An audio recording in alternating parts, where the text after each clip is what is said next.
রবিবারের সকাল একটু হচ্ছে স্পেশাল কিছু না হলে কি হয় বলো তো। আজকে ছিল রবিবার, গতকাল রাতে আমি এখানে মটর ভিজিয়ে রেখেছিলাম, তো করব একটু ঘুগনি আর হচ্ছে কড়াইশুঁটির কচুরি কিন্তু করব না, আজকে করব কড়াইশুঁটির পরোটা।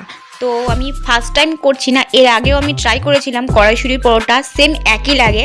কড়াইশুঁটির কচুরি একটু খাস্তা খাস্তা হয় আর পরোটাটা ভালো করে ময়াম দিয়ে মাখলে একটু নরম হয়, কিন্তু ভালো লাগে বেশ, পেটাই পরোটার মতন অনেকটা লাগে খেতে। তো আজকে দেখো আমি কড়াইশুঁটিগুলোকে এরকম করে ভালো করে ছাড়িয়ে টাড়িয়ে নিয়েছি, এটাকে আমি একটা পুর বানিয়ে নেব। পুরের মধ্যে দিয়েছি সেম জিনিস, কাঁচা লঙ্কা আর হচ্ছে আদা, আর এখানে আমি ফোড়ন দিয়েছি হিং আর একটুখানি জিরে।